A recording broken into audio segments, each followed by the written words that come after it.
Hey, what's up? This is Chosen, and this video is going to be a champion guide for the Dwarven Rare Avir the Alchemage, where we will go over the full kit, how to build the champion, the masteries, the books, and everything you need to know about Avir. So let's get into it.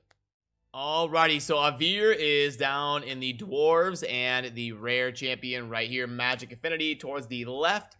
And yeah, let's go over the kit and the base stats here first. So in terms of base stats, honestly pretty good for a rare. The speed of 102 is great for a rare champion. And then getting a 40 combined resistance and accuracy is very solid as well. The base HP, decent, and the defense, decent. At least it's over 1,000. The attack, not a big deal on this champion because we're not going to be building Avir as a damage dealer. We've got the A1, attacks one enemy with a 30% chance of placing a 5% poison for 2 turns. We can get that booked up all the way to 45, and then with Masteries, we can get that up to 50 as well. So that's a really solid A1, especially for like early game clan boss. You want somebody that can help you crank out some damage against those first initial levels. Placing poisons on an A1 is super helpful for that.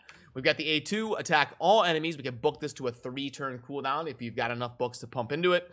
Has a 50% chance of placing a 25% decrease attack debuff for 2 turns.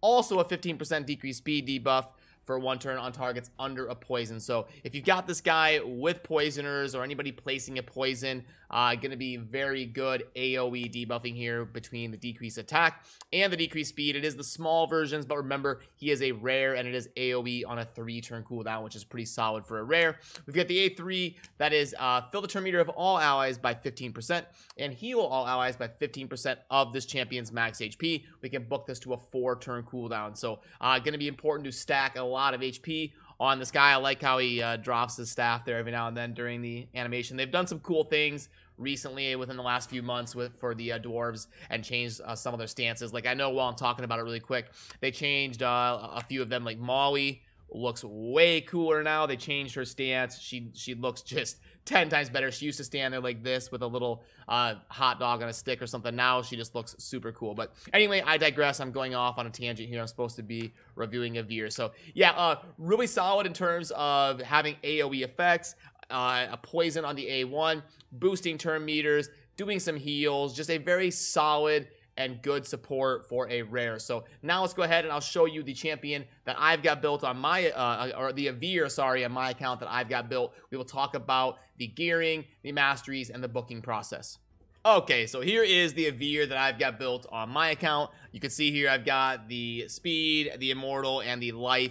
You're going for lots of speed and HP on this guy primarily, so I will pull up my total stats here just in case you are curious and want to compare it to the Avir that you are building. You'll see the 72k HP, 2369 defense, 228 speed, crit rate, crit damage. You don't really need to worry about, not super impactful on him. Resistance of 144, and then you do need to get some accuracy on him if you want to be landing those decrease attack, decrease speed, and poison debuffs. So that leads us in to the banner here. Not a bad choice to go for accuracy on this guy in order to take advantage of that. And then you're looking for your best blend of speed and HP / toughness. The amulet's almost always going to want to be HP. Remember, we're stacking as much HP as we can get on this guy. And then you're also going to want to get accuracy as well on your amulet because it's the only spot you're going to be able to get it as a sub stat.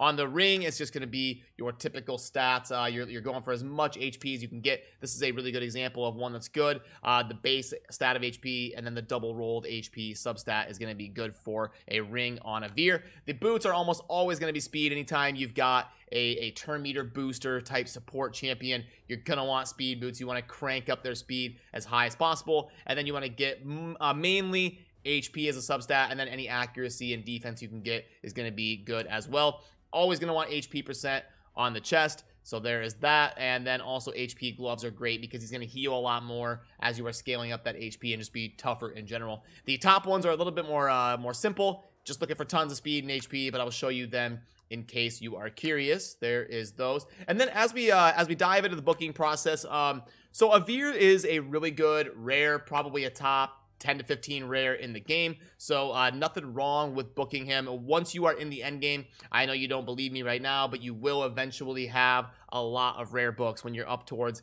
hitting brutal nightmare and ultra nightmare clan bosses, and you're doing it for a while. You will collect lots of rare books, not to mention all the ones you get from events and stuff as you play the game for many months. You will be swimming in rare books. But so he's definitely worth booking. If you've got him on your account, you can use him in a lot of different situations, especially if you are an early to mid game player.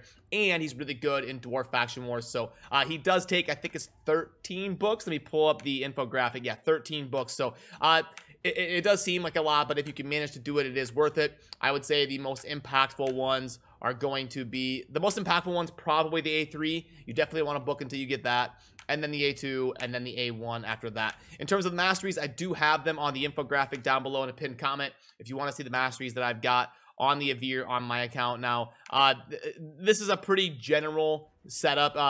Going down the offense and support tree and getting the War Master, this is a pretty generally useful setup for Avir, and you should be just fine using this if you want, but I'm going to pull this up so you can see the ones that I'm using. So you'll be fine using this setup, but just remember, you don't want to blindly copy Masteries. You do want to kind of go through and read them for yourself and make sure you're building the champion for your account as to what you are using. But in this scenario, I do think it's a pretty generally successful setup for Avir.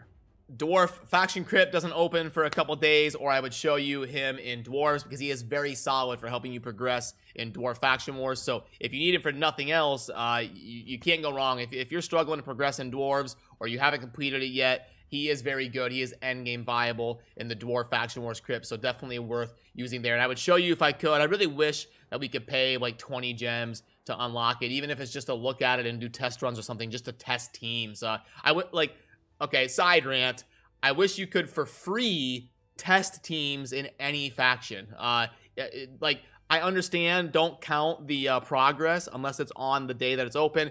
Don't give glyphs and don't count the progress, but at least let us run teams, let us test stuff so we can prepare for when it is active, even if you're not going to give us glyphs or progress. That's a side rant, but anyway, I do want to at least show you Avir in action. So I've got kind of a mid-tier level dragon team. I think he's great in the dragon, where we've got Avir and Apothecary as our supports, and then our defense break of War Maiden and also Tyrell helping cover that, and also bringing the Aura, and then Royal Guard as our heavy hitter. So this would be an example of kind of like a early / mid game type team, where you've got a couple epics and a couple rares trying to progress in the dragon. But usually you want to go with like 2 or 3 supports and 2 or 3 damage dealers and get as much kind of a blend of HP, speed boosting, defense support, defense break, damage as you can get to kind of progress into these dungeons. But just so you can kind of, Avir is the one on the far bottom right, so you can at least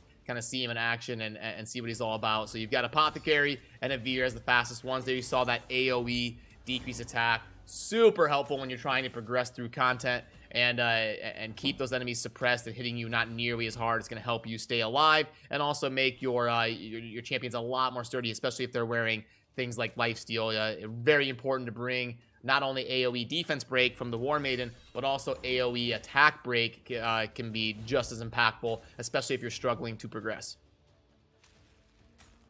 And yeah, Avir is not going to crank out the deeps. Now, in a boss scenario like this, he will at least place the poisons with his A1. And if you get War Master on him, he will at least get some of those War Master procs. Now, in terms of the Tier 6 Masteries, you don't want to go Giant Slayer.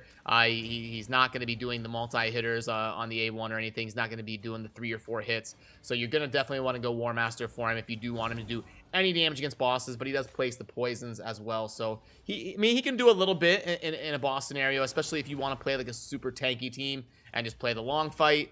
He can slot pretty good into that role because he does do the heals, the turn meter boosting, the poisons, and the attack break. So if you're trying to just clear content, Avir can slide into that role and do just fine for you. And yeah, so this team is probably about a 2-minute dragon team. Yeah, it's looking like 155, and yeah, it should be about 2 minutes for this kind of mid-tier level dragon team, which is just fine. And Avir can slot into a lot of these different teams. He's a very generally useful champion in terms of sliding in as a support for lots of different areas of the game. Now let's get Avir reviewed and graded in the different areas of the game. So recommended artifacts, that's pretty good. That's one of the better jobs they've done in terms of in-game gear recommendations. That's perfect. You want lots of speed. What is going? You cannot jump on the desk. Come on, buddy. trying to record here. I've got the spot over there for you. I've got this set up right here. You can't be jumping on the desk, okay? Come on, I'm trying. Can you be good? 5 more minutes, buddy. 5 more minutes. They usually mess it up a little bit and have some weird recommendations, and they only use basic sets. They're never gonna recommend like Reflex or Relentless or something. They always stick to the basic sets, and that's a pretty good job. Speed and HP, can't go wrong. That's a pretty good recommendation there. For ratings, definitely a 5. Faction Wars endgame viable, and a really good addition to the Dwarf roster, especially for being a rare and more accessible champion. I can't go 5 on Clan Boss. It looks like some people are. Now the unfortunate thing about some of the kit that he does in terms of turn meter boosting and some of that type of stuff, you can mess up some certain rotations if you're really so you want to make sure if you're doing specific comps to be careful about that type of stuff. But yeah, I mean, he's a very good kind of early to mid game option for the Clan Boss. Minotaur, he's fine. He'll help you progress there. Campaign, he's not going to be a speed farmer, but he can help you in terms of clearing content pretty decently. I don't know about, he's like a 3.5 or a 4. We'll give him a 4. He's a decent support there in the campaign. Dragon, he's fine. Yeah, he'd be a good progression rare. Spider, I'll go 4. But yeah, he can be a good support there. Yeah, so not amazing. Again, it'd be like a 3.5 or a 4. We'll lean towards the 4. Not going to be great in the arena. He does boost turn meter, which can be kind of good in the early to mid game when turn meter boosting is kind of sparse and you're really trying to go before your opponents and farm some great hall medals. But yeah, I'm gonna go 3. He's not gonna be amazing in the arena. I'm just gonna go 3 on offense and defense. Golem, yeah, we'll go 5. It's a more support defensive type dungeon, so that's great. Void Keep, yeah, it's kind of your standard type scenario. So for Void and Arcane, he would be just kind of your normal 5. Spirit and Spirit, so none of the we'll give him a 4. He doesn't have like the specific mechanics required there, but he has affinity strong, being magic versus spirit. Force Keep, he's weak, but you're looking for a support. There's not something super special you need to bring to the table. 4 is fine. Fire Knight, probably not his best area. He can be a decent support with it. I'm gonna go 3. And then Magic Keep, nothing, doesn't bring like a buff removal or anything, but he'll be performing fine there. We'll go ahead and give him a 4 and get that submitted. So okay, let's go ahead and pull up the infographic and have a quick discussion about Avir on the way out here as conclusion. So I think they hit a home run in designing Avir as a new rare they were going to introduce to the game. The dwarves desperately needed more help for that faction, so he is definitely going to help a lot of players progress into a little bit deeper into the dwarf faction crypt. So they knocked it out of the park. He's a really good rare, but he's not like stupid or broken or meta defining or ridiculous. So they did a 10 out of 10 on designing Avir. He's not so good that he makes epics and legendaries irrelevant, and he's not crap to the point where he doesn't have a role in the game and you would never really build him. So I think in terms of champions that they've come out with recently that they got the design right on, Avir would definitely match that category. And if you're a new player or even a mid-game player or even an end-game player that's struggling with dwarf faction crypts, he can make sense for a lot of different players on a lot of different accounts. So yeah, he's definitely worth investing in and worth booking. He's definitely worth the rare books and worth having in your arsenal on your account. So I hope you let me know down below what you think of Avir. And as always, thank you for watching. Have a good rest of your day. Peace.